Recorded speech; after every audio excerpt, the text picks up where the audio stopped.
Welcome to the Reluctant Sisters podcast. My name is Adrienne. I'm known as the Reluctant Knitter, and you can find me on Instagram as the Reluctant Knitter, on Ravelry as Reluctant Knitter with no E in the knitter, and we have a podcast group, the Reluctant Sisters podcast group. So yeah, this is a podcast about knitting, basically, and I haven't podcasted for a while. I bet you forgot I even had a podcast. So did I. But I'm happy to be back. Yeah, not much to report as to why it's been a while, but regardless, here I am. I am coming to you from Connecticut, the southern shoreline of Connecticut, where I live with my husband Sean and our Great Dane Elizabeth Bennett, who is right here, who I don't know if you can see her, but I'm sure she'll make an appearance at some point. So I already said where you can find me. If you're a new viewer, welcome. If you are a returning viewer, welcome back. Thank you so much for coming back to me after I've abandoned you. So it's good to be back. Some podcast news. We have a KAL going on right now. It was a year-long KAL, is a year-long KAL. It started in January.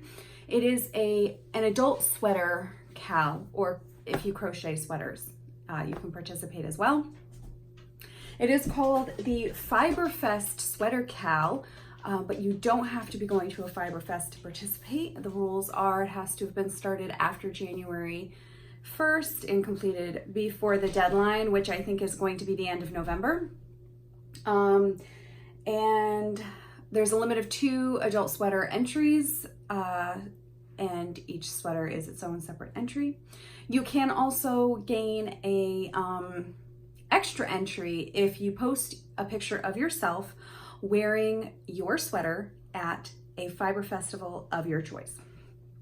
So I think that's it. The reason why the deadline is the end of November is because that is the last fiber festival that I know of in New England. The New England Fiber Festival is in November. If you know of a fiber festival that is in December, please let me know and I will extend the deadline. That's it. This is a joint KAL, actually, with Andrea of the Cat Lady podcast. She also has not podcasted in a while, but I do believe that she has an FO thread. She will be at Rhinebeck, as will I. So if that is your fiber festival of choice, we will see you there. Prize, that's a good idea too, to let you know the prize. There will be a prize. I don't have it yet because the prize is a skein of yarn from Rhinebeck. So stay tuned. It'll be a good prize. So yeah, what I'm wearing. I am wearing my So Faded pullover by Andrea Mowry. If you have watched the previous episode, which was like 100 years ago, I was also wearing this FO, but it is a new old FO or an old new FO, however you want to categorize it. So I knit this previously, and first of all, I misread the instructions because I'm terrible at reading instructions, and I did not ration my yarn. I have no idea what the word I'm looking for. I'm searching for the word in the depths of my mind. I didn't ration the yarn appropriately because I misread the measurements, because I was reading the measurements for the cropped sweater and not the full-length sweater with full-length sleeves. So that was problem number 1. No big deal, I said. It's totally fine. That caused me to be afraid that I was going to run out of yarn, so I made cropped sleeves, which was also no big deal. Not really what I wanted, but that's what I got, and that's fine as well. It ended up being a little bit big for me, also no big deal. It's not that I don't know or understand what size I am, it's that I think that I want things roomier than they are. I don't know about anybody else, but as a little bit bigger, I tend to not want anything that's super form-fitting. So then it ended up a little bit bigger than I liked, but that's also fine. No big deal, right? I realized that also my gauge kind of changed. So up here it was tighter and my gauge swatch was tighter. And then for some reason, as I got to the bottom of the sweater, it was like so much looser. So whatever, it just didn't look fabulous on me because it was oversized. Then what had happened was I lost some weight, which is great for me. So then it really was too big. The last time I wore it, I was like, I'm just really not super comfortable in this. So I said, listen, this is very special yarn to me. It is cat sandwich fiber. I will go into the colorways and everything like that, but I bought it at VKL in January. It is indie dyed yarn, so it is not commercially dyed, so it's a little more expensive, but it's not overly expensive by any means. It's definitely in the realm of other hand dyed yarns. But anyway, it's a nice yarn, so it cost me some money, more money than commercially dyed yarn, and I did not want to never wear the sweater again and lose the yarn. So I really liked the colors. I really liked the sweater. I said, let me rip this out and reknit it. So I did, which was quite an adventure, scary. Then I also had to, because it's faded, it's like a million different pieces of sections of yarn. So it's like cut 100 times. So that was super fun. I did end up using the join, a Russian join, I think is what it's called. And I got the tutorial from Very Pink Knits, which is my all-time favorite tutorial channel. She does lots of other things too and giveaways as well. So, but it's the best tutorial channel. So for me, so I did Russian joins. I caked it all back up. I cast it on and I reknit it. So I'm very excited about it. I am going to stand up to attempt to show you. Sorry, I feel like a mirror because I have the forward-facing camera, not the forward-facing camera, the rear-facing camera on my phone because it's a better camera. I went into this like a million years ago on my last podcast, I think, or whatever. So I don't know what I look like. So I actually set up a mirror so that I can kind of see myself if I like put a hat on or something and then I take it off. But anyway, I digress. So I'm going to stand up. So it is a full-length sweater. So it goes just past my hips and it has a full-length sleeve on it. And I'm really pleased with how it's fit. So I think I probably just messed my chair up, so I might be off center now, but I hope not. So that's that. I will tell you what I did. I knit it on US size 5 needles for the body and US size 3 needles for the cuff. And I used all cat sandwich yarn. So the first color, the lightest pink on the top, is Willy Nilly. This is all in her trusty base, which is 75/25 merino nylon fingering. So that was color number 1.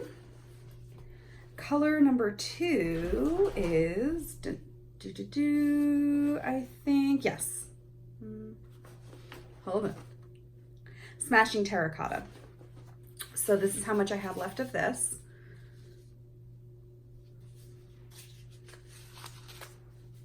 Color number 3 is Antique Handkerchief. And color number 4, which turned out to be my favorite, which I was actually really surprised. I thought my favorite one would be the lightest pink one, but my favorite one turned out to be Roses and Peonies. So it has lots of flecks of like green and purple and dark red, and I really love this. So yeah, so that's this one right here, which I love. So it came out great. I blocked it last night, dried this morning, wove in all the ends so I could podcast in it, which I'm really happy that that worked out. And I really love it. The arm is a little bit snug, I guess, but no, I mean, it's just like whatever, it probably has like -1 inch negative ease or whatever, but I am planning on losing some more weight, so hopefully it doesn't get too big again because I'm not reknitting it. But anyway, also this will be my Rhinebeck sweater. If you have watched the podcast before, you will have probably remembered that the Stonecutter by Michelle Wong was going to be my Rhinebeck sweater, which I really love, and I did the entire back and I did a sleeve, but when I did not seam the sleeve together, but I kind of just like tacked it together with like my needle, my like a long cable needle, and kind of pulled it on. And I was already concerned about it being too big, first of all, because it calls for a lot of positive ease. Not a big deal. And then also I had lost weight, so I was already nervous that it was going to be too big, but I kept plugging away at it. And then when I finished the sleeve, I was like, no. And I don't want to go as far again as doing this, especially in that sweater, because it's just outrageously intense cabling. I did not pull it out for this podcast, but maybe I'll show it on another podcast. But how far I got with this, well, I told you I got the entire back and the sleeve, but anyway. So I said, you know, I'm not gonna do this. I'm gonna tear it out and reknit it at a later date. I love the yarn. I love the sweater. I really want it to fit. So I'm gonna reknit it at a later date. And but I would never ever be able to knit it in time for Rhinebeck. So I decided that I would reknit this as my Rhinebeck sweater. So this is what I'll be wearing to Rhinebeck.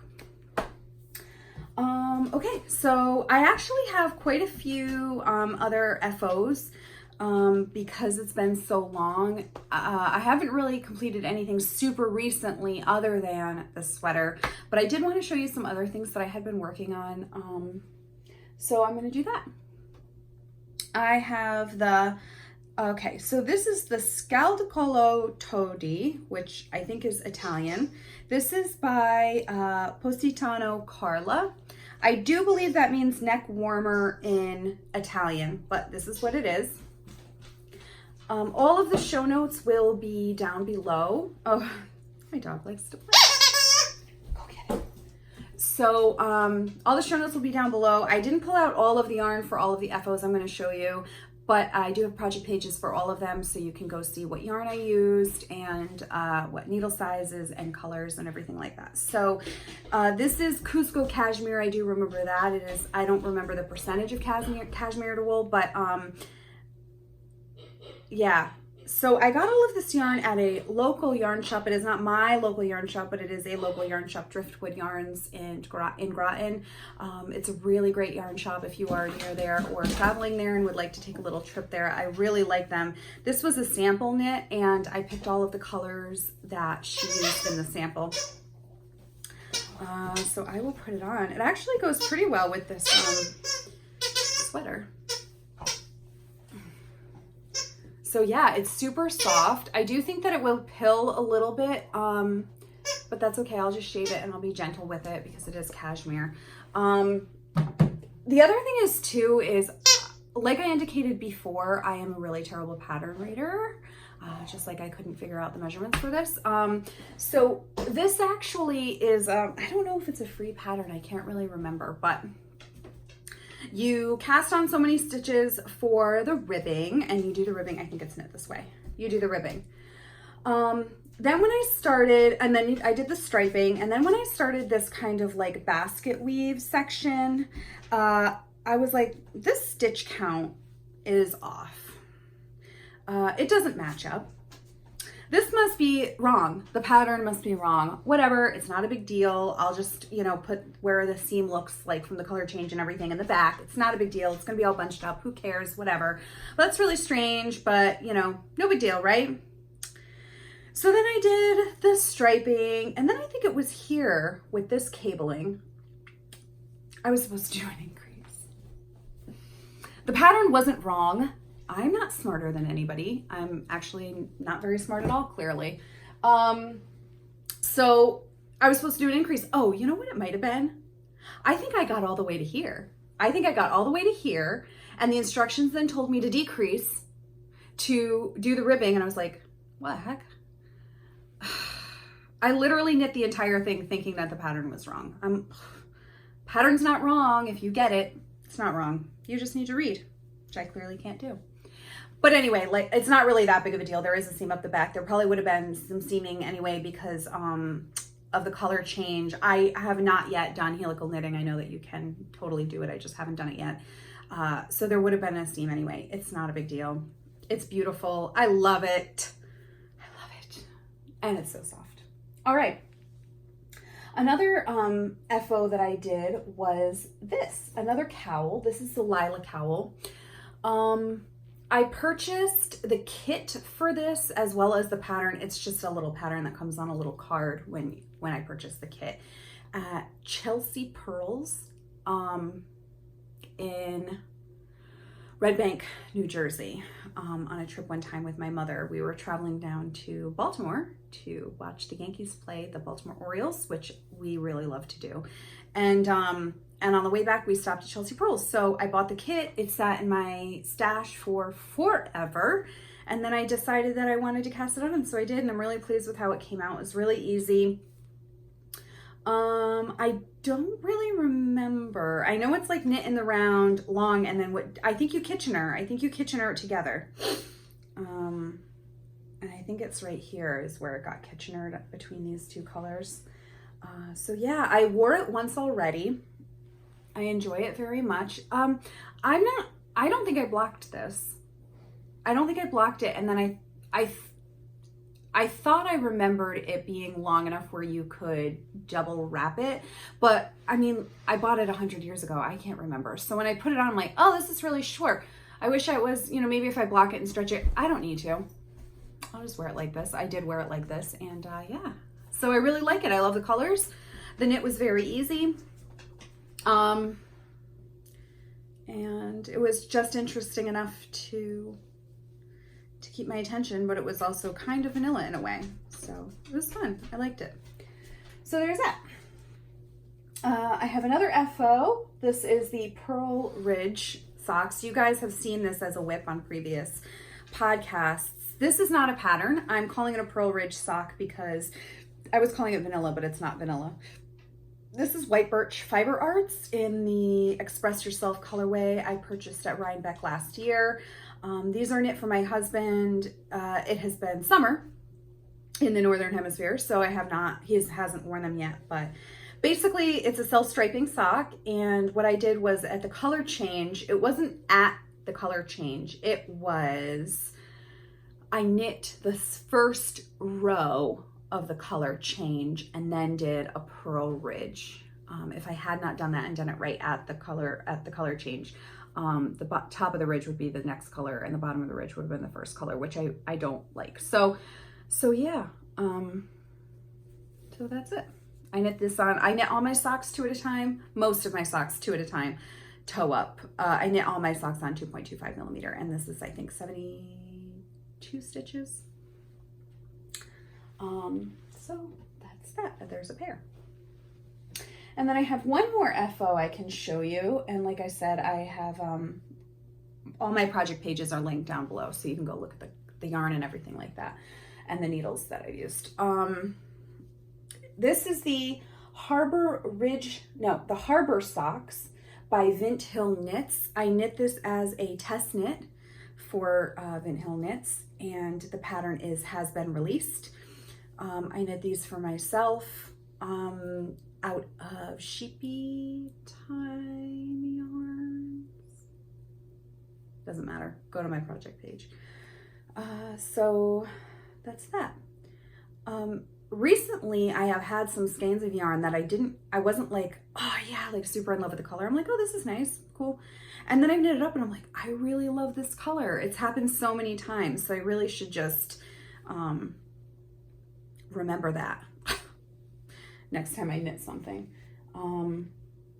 So yeah, so that's that. This yarn I got out of a yarn club that my husband bought for me for anniversary last year, I don't remember. If you have an opportunity to be part of a yarn club, if you want to be part of a yarn club, but you're afraid of getting a color or a skein of yarn that you've never seen before and you have no idea what they're going to send you, the Sheepy Time Knits yarn club is really nice because what she does is email you with choices. So there's in this one anyway, 2 choices. So you could pick which color you wanted, and then you could pick the base that you wanted it on. So that was really nice. It's fun. You could be part of a yarn club, but then also it would be a complete and total surprise. What if I get something that I hate? So, and I really liked all the yarn choices. So there you go. So those are all the FOs I have to show you. I have an honorable mention FO. I did show this on another podcast. It did not yet have the pom-pom on it. It is a hat. Didn't yet have the pom-pom on it, but I did say I wasn't going to show it again. So I showed it as an FO.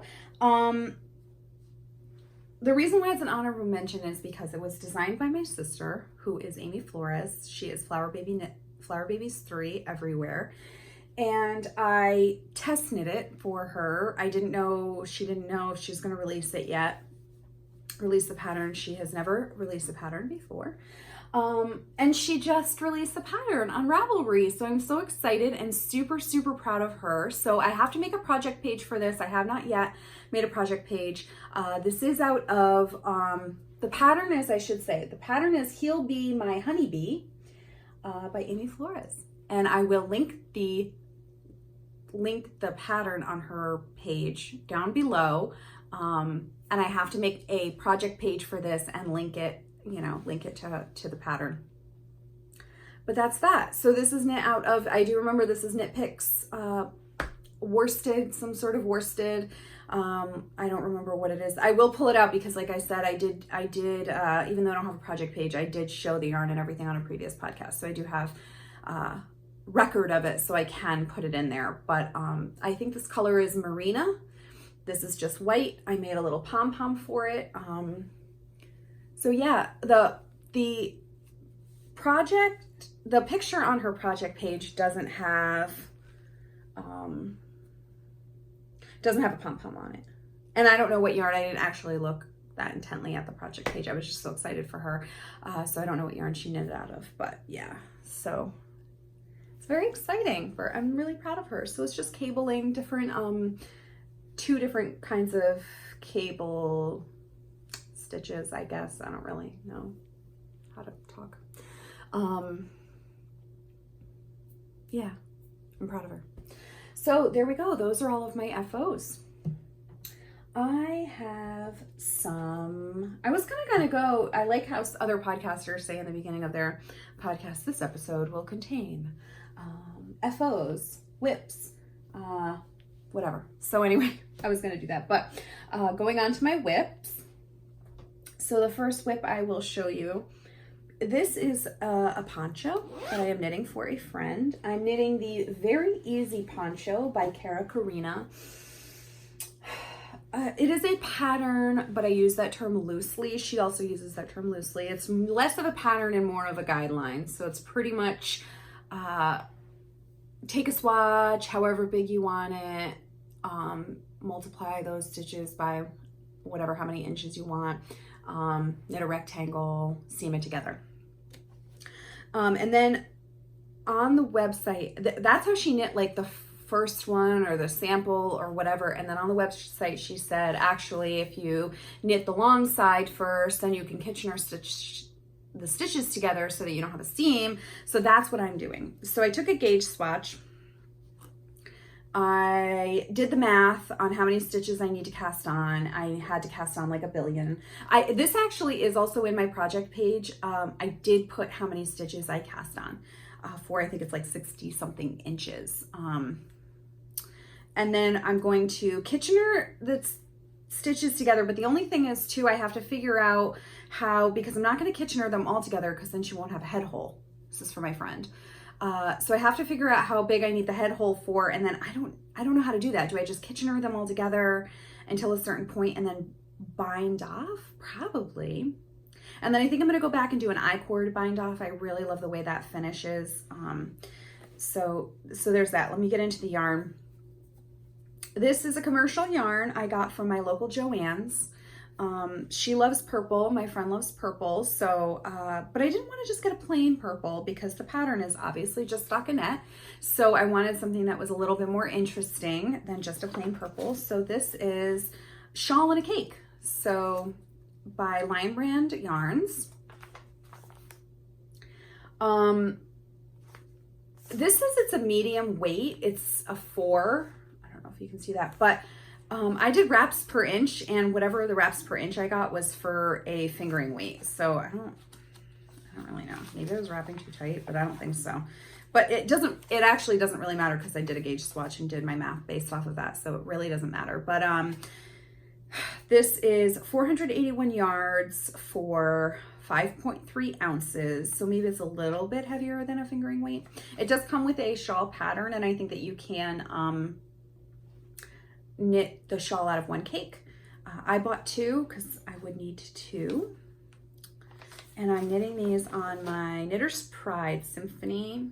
I think it's Knitter's Pride Symphony interchangeables in a US size 4, 3.5 millimeter.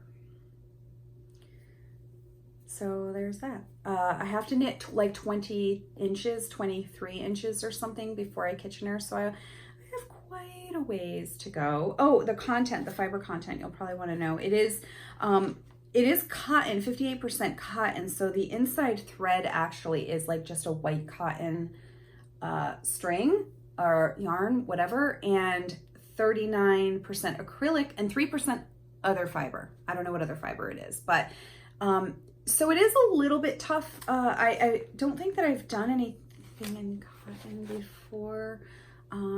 There's like not a lot of give when you're doing it. I can't really knit as fast as I normally do with other types of yarns, but it's fine. It's not like hard on the hands or anything like that. And she has seen it and she really likes it. And I do think it's kind of cool, like because some of the acrylic that creates like almost like a mohair kind of effect is kind of thin in spots. And so it's actually kind of cool. You can see like the white of the cotton through it, which is kind of cool. It creates like a little speckly or marled kind of effect. So yeah, and it's very soft. So, you know, it's nice. This is in my Woolen Vine bag. I got this as part of a kit. It came with yarn that was dyed to match. Yeah. So that is my first whip. My second whip is a pair of socks, also for someone else. Actually, all of my whips are for other people. How did that happen? I am knitting the Fair and West socks by Knitting Expat Designs. This is part of her Wonderlust sock collection. I am knitting these on 9-inch circulars. I'm knitting them concurrently, or is that what they call? Not concurrently, in tandem. So I think this is where I stopped for this one to put the heel in. So it has like a kind of right leaning on one and a left leaning on the other. You don't have to knit it that way. But yeah, I like the pattern. It's been a while since I've knit with 9-inch circulars, so it is taking my hands a little bit of time. And I also took a break from these two these two whips, because I was trying to crank out this sweater that I'm wearing, this So Faded sweater. So yeah, I mean, I can't knit as quickly on these as I do when I do Magic Loop, but it's fine. Okay, so the yarn this is another yarn that I got in the skein, and I was like, oh, it's really pretty. It's just not like kind of like my style. I'm not obsessed with it. And then I started knitting with it. I'm like, it's really pretty. This is from the Sheepy Time Knits sock club as well. This is called, was the Special Snowflakes Yarn Club. Is this called Wolfsbane? June 2018, is that what it's called? The color? It is a 75-25 sock yarn, 100 grams, 464 yards. So yeah. I haven't worked on this in a while, so. But I will now, because I'm done with my sweater. Okay, and then my last FO is also a pair of socks. My last whip is also a pair of socks. These are just plain vanilla socks I cast on just for if I ever go anywhere, whatever, mindless TV knitting, if I feel like I want to knit but I don't have the brain space. So these are for my husband. I'm knitting these 2 at a time, Magic Loop. This is Mustache Yarns, which I've never had before, and I got in like a little swap. I guess you could call it a swap. I had made some stitch markers for last year's Rhinebeck. My friend Kristen of the Knitting a Love Song podcast. She also has dyed yarn before. she wanted some of the stitch markers, so I sent them to her, and then she sent me some skeins of yarn. She sent me like a ton of yarn. She felt bad because it took her forever, which I don't really care. Take as long as you need to send me anything. I didn't even need anything. I would have gladly sent her. We're friends, so I would gladly send her however many stitch markers she wanted with nothing in return, but she very generously sent me a bunch of stuff. So this was in one of them. It's the Perfect Sock Self-Striping, so it was 2 perfectly matched half skeins. Dark Side of the Moon is the color. It is 80/20 merino nylon fingering weight. It's 100 grams, 460 yards. So I was gonna knit it for myself, but then I started balling it up and I was like, this looks a little bit more masculine. So I'd asked my husband if he was interested in them. And he said, sure. So that's what I'm gonna do. I do knit all my self-striping. Oh, actually most of my socks, all of my socks now I knit with an afterthought heel. So that's what I will be doing, but especially self-striping because I just really like the way that it looks. And this isn't a bag. I actually didn't talk about this bag. This is one of my favorite bags. It's the Fawn and the Fox field journal bag. I think this is a mini size, which fits to, you know, 1 skein of yarn and 2 balls for socks perfectly. And then this is a bag I kind of stole from my sister Sarah, who is a reluctant podcaster, who also has not podcasted in quite a while. She will be my partner in crime for Rhinebeck this year. But she had made this bag and I was like, oh my gosh, I love it so much. And she's like, oh, you can have it. I don't think she really was gonna give it to me, but whatever. The inside is dandelions. I love it. So anyway, that's the bag I took from her. I tend to do that. I'm the baby of the family. Not really the baby. I was the baby for a long time and then my brother came along. So I'm the baby girl. But anyway, I don't know. I probably do that a lot where I'm like, I want that. Kind of a brat. I'm sorry, I'm a brat. All right, so that's all of the FOs and whips. Isn't that enough? Yes. I'm just drinking water. No big deal. It's delicious though. All right, so I'm gonna do, before I get into what I'm watching, which is a couple of podcasts that I've been watching, I'm gonna do a little bit of real talk. New segment called Real Talk.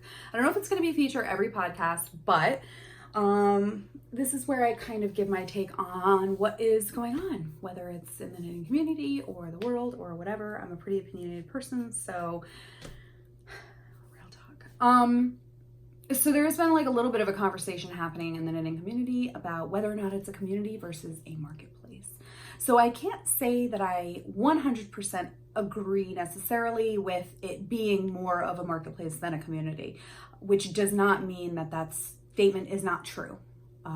If that's how you feel, and it doesn't surprise me that some people feel that way. It's just not something that I have seen, I think, as full force as these other people who are experiencing it have vocalized. However, while I don't necessarily think it's definitely a marketplace,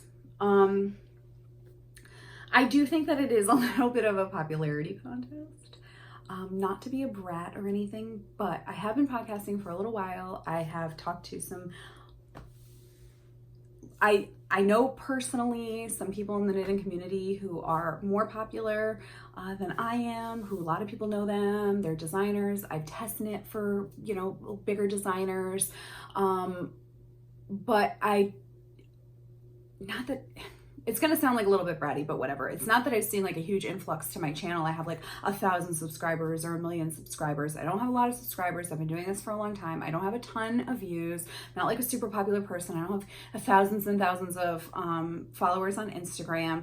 So I do feel like sometimes there will be somebody who is new on the knitting scene and who knows somebody or is friends with somebody who is quite popular in the knitting community. And it's like, bam, they explode. It's like huge and everybody loves them and everybody, you know, thinks they're so great, which they are great. Everybody in this community is really great. So I'm not trying to be like a brat or anything like that.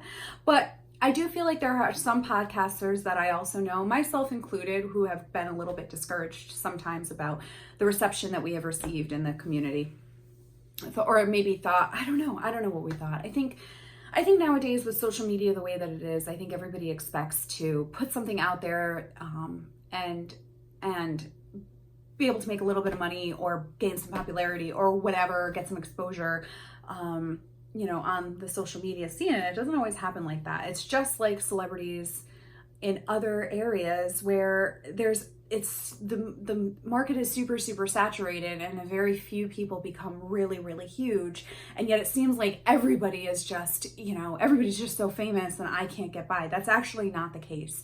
There probably are many more who are not as popular than there are as the popular people. It is a small group that are really high at the top, which is just like in any kind of area in life. That being said, I have gotten a little bit salty about certain things. I have felt, and sometimes I'm like, oh, there's no point in even putting it out. I don't mean to sound ungrateful, and now that I'm saying it is sounding a little bit ungrateful. I am very grateful for the people who watch me. I just had somebody, by the way, comment on my last podcast, say like, where have you been? I've missed you. I hope you're okay. And that does not discount that person who has said that. I've had plenty of people say to me, I've missed your podcast. Is it thousands of people? No, but I'm really grateful for the people who like what I have to say and want to listen to an hour-long, possibly sometimes podcast of me just talking. So I think I've had to check my feelings a little bit, because I am really grateful, like I said, of the people that I have met and the people who do support me. I really do appreciate you. I've also had to check myself, and why am I even doing this? Why do I do this? I enjoy knitting. I never thought that I would before. It's something that it's a community that I never thought that I would be a part of. And I really love the creativity of it. I really love what I've been able to accomplish doing it. And, and I want to share those things with other people. And so, that's why I'm doing it. I'm not doing it to make any money. I have a job. I'm not doing it to gain all of this popularity. I don't need to be popular. It's totally fine. So that's kind of where I'm at. The reason why I'm saying this is because I go into, in my podcast, I talk about what I've been watching, knitting related. And so what I've decided to do on that section of the podcast where I talk about what podcasts I've been watching, I'm going to specifically try to mention podcasts that don't have a huge following, because I want to be able to support everybody who ventures out into this world, because it can be scary and you can have some expectations and you might be a little bit disappointed, or you might not be. You might have no expectations, in which case you're such a better person than me. But anyway, so in this section, I'm going to talk about podcasts that I've enjoyed that don't have a huge following. I haven't yet set a parameter on it. I was going back and forth between, am I only going to mention people who have less than 500 subscribers, or am I only going to mention people who have less than 1,000 subscribers? I haven't decided yet, I guess. I haven't decided, but it's definitely going to be less than 1,000 subscribers. And that's not to say that I will never mention another podcast that has a bigger following. I watch plenty of the more popular podcasts. I watch Stranded by Amy Florence, who's been around forever, by the way. And I don't know what I was expecting either. Speaking of being around forever, I've only been around for on and off, even not even consistently. So what am I even expecting? But some of these people have been, they're in their 200s of episodes. So they've definitely put the work in for sure. But I watch Amy Florence's Stranded podcast. I watch Amy Beth of the Fat Squirrel podcast. I watch,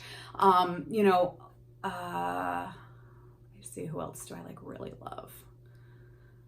Barbara from Flame and Fiber. I don't think she has a ton of she's not tens of thousands of subscribers, but she's been around a while. She's got a following. So I watch more popular podcasts and I deeply enjoy them. This section, however, of what I've been watching, I really want to try to support other podcasters who are in the same boat as me, who don't have as many. So with that being said as well, if you have a podcast, if you know of a podcast that fits in this category, please let me know. I would love to subscribe to it. I would love to give you some likes and comments. I would love to support other people who just need to feel like they are being seen and heard. So the first one that I'd like to mention is D Nice Knits with Denise. I do believe she is a viewer of my podcast, which I really appreciate. I think she has does she have 20 episodes? That seems like she hasn't. Doesn't matter. Maybe she does have 20 episodes. But anyway, she's so cute and What I really like about her podcast is that she does knit with commercially dyed yarn, which I know a lot of people do knit with commercially dyed yarn. Sometimes some of the podcasts feel like they are heavy on the independently dyed yarn, which is also great. I love independently dyed yarn too, but it might not be in your budget. And so if you want to watch somebody who has knit with these yarns that you can get at Joann's or Michael's, you want to see what they knit up like, you want to know what they feel like with how they work up, because not all commercially dyed yarns are equal either. She's a great podcast to watch for that, which I really appreciate, because I think I'd been knitting for a long time before I even ventured into a Joann's and bought there, which is really super silly. So, and she's so cute on her last podcast. She was like, I talk super fast and I'm really sorry, but she's also really good. It's really good. It's a nice short podcast sometimes too, like 20 minutes, which is a nice quick watch, which is really fun. And yeah, so I really like Denise. The next one I watch is Clogs in Africa with Iris. I just have to fix this because it's spelled wrong, and knowing me, I'm just going to copy and paste it into YouTube and it's going to look weird. Okay, Clogs in Africa with Iris. She is from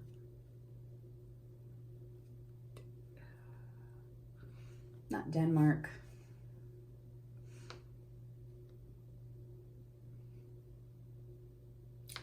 Anyway, she's from I'm going to put it down because now I can't remember I'm completely blanking on where she's from, but her and her husband are living in Namibia. And so that's actually really super interesting. I really like watching her because she talks about certain things that, you know, it's just a different area. It's a different life that I've never known. I don't know, it's really cool. It's really cool. So she's actually going into summer right now. So she just finished knitting a sweater and she's like, I'm not gonna be able to wear this because it's gonna be too hot. And that's also cool too, that she's really still, you know, she's still knitting, even though, I mean, I don't know, how much of a winter do you even get in Namibia? But anyway, I really like it. And she also has a Great Dane, which is near and dear to my heart because I have a Great Dane. So there you go. I'm not really watching a ton of like brand new stuff that I really want to talk like about that I love as far as non-knitting stuff. I'm rewatching Parks and Recreation, which is so hilarious, and you know, a couple of other older shows that I'm watching, like binge watching on Netflix and stuff. So I haven't really watched anything that I'm like, oh my gosh, you have to watch this, it's so great. But I have listened to I've listened to a couple of audiobooks. I think I want to try to start doing that a little bit more. I do watch things. I watch podcasts and watch shows while I work. I work from home. So I figured there's no reason why once a month I can listen to a book. I prefer listening to books because I can multitask when I do that. I can't really read and work, and I cannot knit and work. I mean, knit and read, which I know some people can, and I'm super jealous of. But so I listened to a couple of audiobooks. One in particular is Hunger by Roxane Gay. She is an author, but she's also a public speaker, and she is, you know, I guess I don't know the PC. After even listening to the book, I don't know what she prefers to describe herself as, but heavy. She does fit in the category of morbidly obese, but she does a lot of talking about that terminology. And she is also a victim of sexual assault as a child, so she talks a little bit about that and how that's shaped her, as far as eating wise. And it was really just, it was such an amazing book to listen to or read if you prefer to read. You know, being in this position where I am trying to lose weight, not that I'm in that category, and I don't want to be dramatic and say that I am, because I know that I'm not, but I did relate to a lot of the things that she was saying. She said some really super interesting things about this culture that we live in. She said thinness is a social currency, which I think is really profound. Things like you're valuable no matter what your size.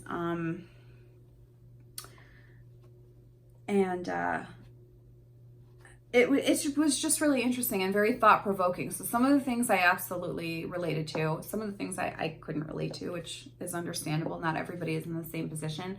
But it really made me think too about how I treat people, all people, which I think is so important to really analyze.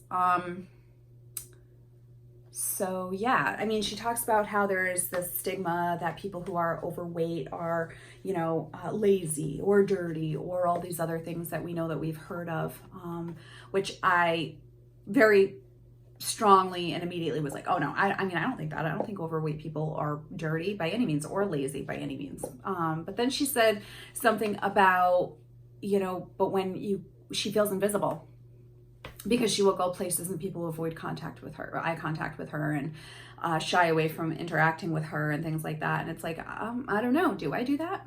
Maybe. If I do, I absolutely need to stop. What are some of these things that I'm thinking that make me do that? So it was really good. And it's a really good listen. It's only 5 hours. So I listened to it almost the whole thing in a day. So it's really, you know, it was good. It was really good. I liked it. You should read it. And that is it. I don't know how long I've been talking. Oh, that's not it. I have some procurements. So I participated in, see, this is another podcast that has, you know, quite a few followers. Once Upon a Corgi, I participated in her, yarn club. She did the Office yarn club, which I was like, absolutely sign me up, take my money. I loved The Office, loved The Office. She has watched the whole thing like, I don't know, a million times, and I've only watched it twice. But yeah, so it was a 3-month mystery yarn club. So this is the first one that I got. This is And Then You Sneezed in My Tea. What I liked about that too is that when she sent it, she sent like a little paper that said like where the reference of the yarn name, the colorway name came from. So that's kind of funny. But anyway, this is on her ginger base. It's 75% superwash merino, 20% nylon, 5% gold stellina. Just a fingering weight. It's just really so pretty. I did post this on my Instagram too. So that was month number 1. Month number 2, I think, was this one. Threat Level Midnight. This is on her penny base. It is 80% superwash merino, 10% cashmere, 10% nylon. It's 383 yards for 100 grams. So whatever base that is, I don't remember. Heavier than fingering weight. So that's that. Super cool. And then the last one was Perfektenschlag. This is on the Marie Cutie base, 75% superwash Corriedale, 25% nylon. It is also a fingering 443 yards for 100 grams. I had never had Once Upon a Corgi yarns before. I have seen her at yarn shows. I think she's going to be at Needles Up this year, which I am going to, so that'll be cool. But I have seen her yarns before and absolutely adored them, but never purchased any. So yeah, so I think it's really cool to do this yarn club, and now I have 3 skeins, so I really can, and on 3 different bases, so I can really kind of get a good feel for it. So I don't know what I'm going to do with them. I have no plans. But yeah, those are my procurements. And that is it. That will complete my podcast. Feel free to subscribe if you like what you saw. Give me a thumbs up or thumbs down, whatever you feel like you want to do. And if you want to get in touch with me, it's best on YouTube right down below, or you can message me on Instagram. Those are the 2 places that I will absolutely 100% get your message. On Ravelry, I'm not terribly active and it's really bad. But anyway, oh yeah, I'd like to do some giveaways. I'd like to do some knit-alongs. We are almost at 500 subscribers. I think we're at over 450. So that would be super cool if we hit 500 subscribers. I really would love to do a giveaway for that. Yeah, well, I also used to do a reluctant along, which was anything that you're reluctant to do, play on my name, The Reluctant Knitter. And then it would have a theme. I think was it a monthly knit along and we did it every month, or was it a quarterly knit along? I don't really remember, but I'd love to do that too. So let me know if you have any ideas for any knit alongs. And yeah, I hopefully will see you soon. Bye.